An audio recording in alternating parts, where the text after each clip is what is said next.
Okay, next thing I wanted to do is I want to just comment the scan. So basically it's not reading anything from the user, and it's going to just print. Now what will happen? What will happen if I just going to print? What is the value there?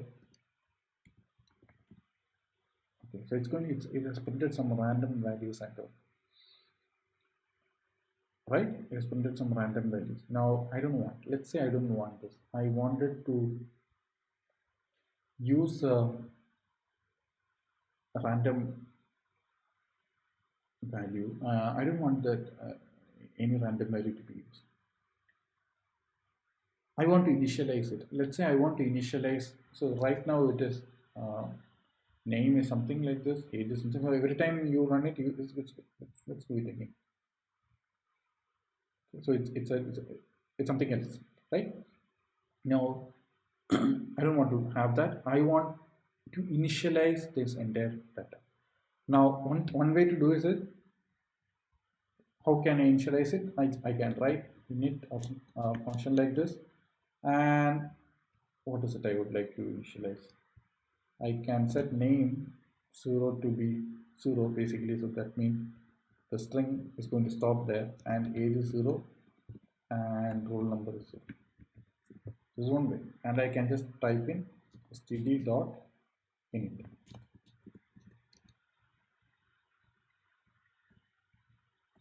Right, so now everything is so nothing gets things are fine, but there's a better way to do this. That's what why I came here, and that's called as a constructor. Now I can create a constructor, and so constructor is a function which is going to be called every time an object is made.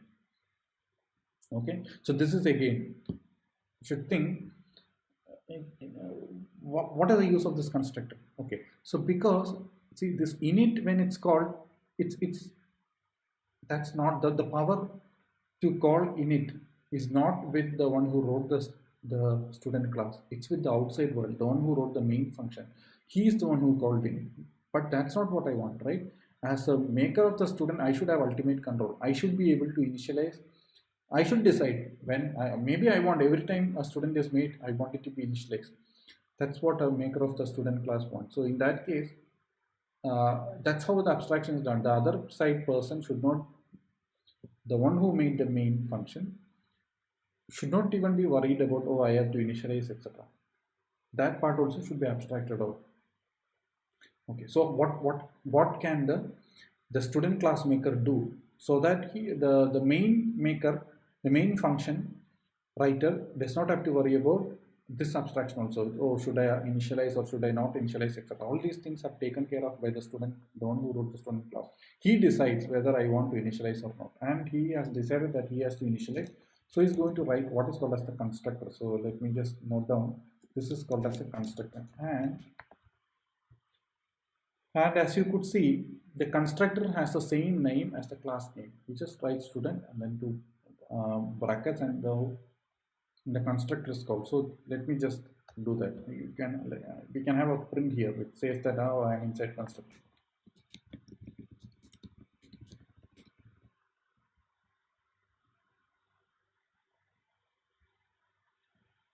Let me have a print here which says that I am inside constructor, and I compiled. So it has to be printed, right? Yeah. And I compile. There is no semicolon. So it's clear, and I'm going to try.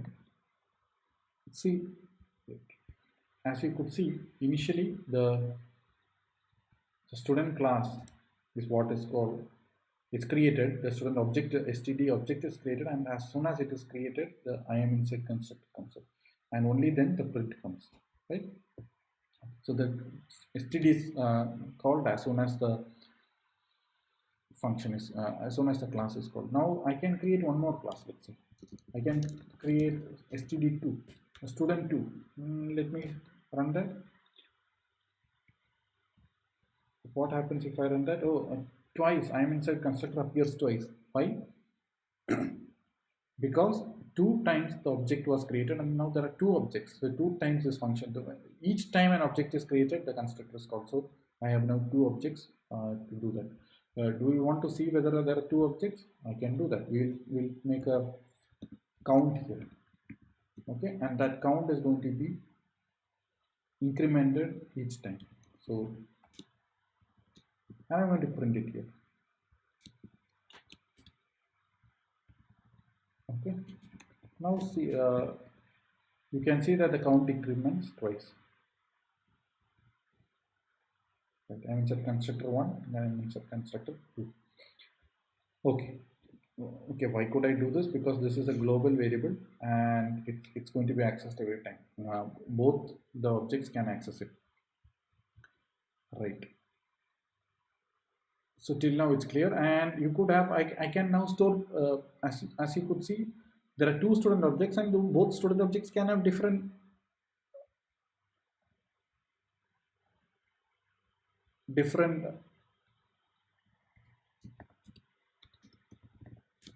yeah. So I'm just printing, it can have different values in its variable. So first thing I'm going to scan, and the second thing I'm just going to print whatever is the default value. So it's asking for the name, and I'm going to type in something and something and something. Right, so it has printed now two information. So the first student information and the second student information, which is a default value.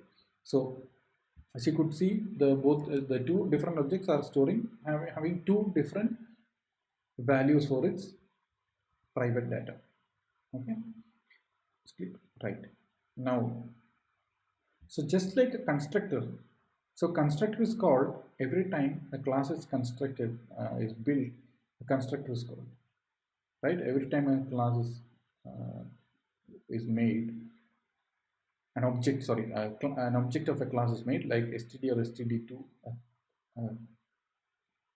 This class is called. Now, similarly, there's a destructor, which is every time you go out of that class, it's going to destruct. It's going to remove it. It's going to call the destructor function. Okay, so it's something like when you exit, when you enter, or when you create the class, the constructor is called, and when you destroy the class, a destructor is called. So, and it's written like this. It's with this tilde and the class name, and you can write, okay, printf I am in the destructor. So again, this is also can be used as an abstraction. In the sense that many times you will see that you will require a destructor to do some. You might have allocated some memory, but the class might have allocated some memory internally, and you will have to free it. So those things have to be done in the destructor. So these things have the outside user need not know how you did, whether you allocated memory, etc.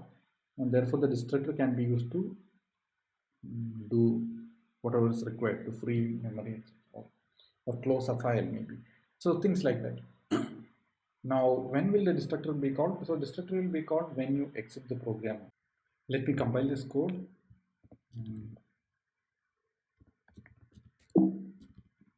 Okay, so here is an error.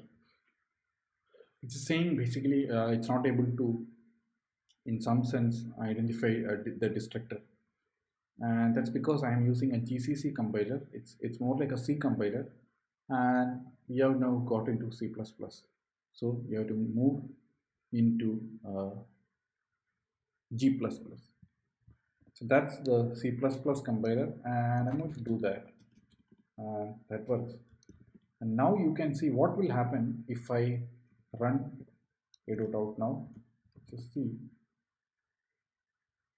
So initially both the constructors get called because two objects were created, and I'm going to now type in some name and some age and some roll number, right?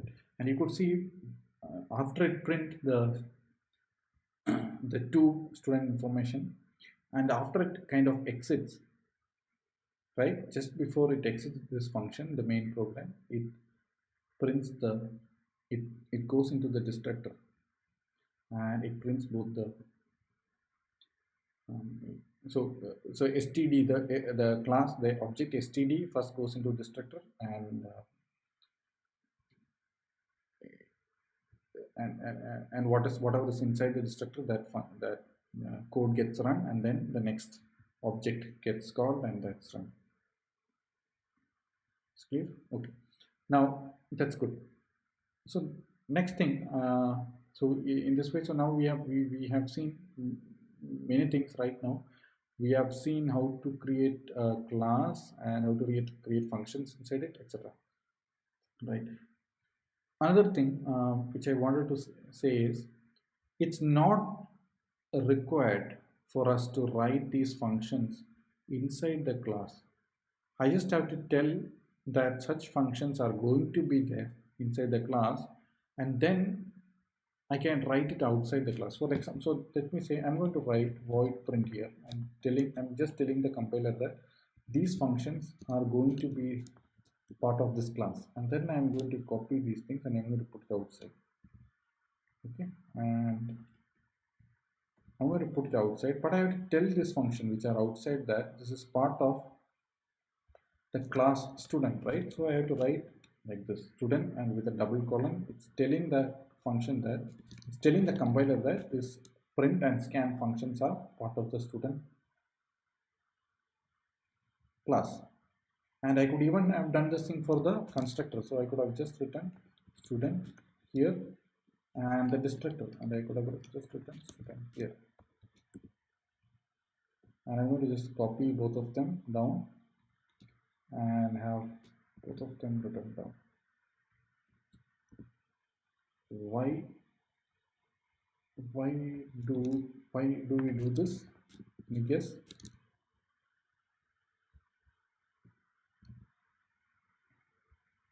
Okay, this is about just you can think about some previous lecture. We talked about header files, right? And what are the things in the header files? The header file basically contains the definitions. It contains only the definitions. It does not contain the body. And I can now copy this entire thing and put it into a student header file. Okay, I can create a student.h header file and just copy it here and include that here. Right? That's something I can do. Now let me just run this thing and see. It's compiled, right? It has compiled. Yeah, it's compiled. So there's nothing is wrong here. Not this copying. I did not make any mistake.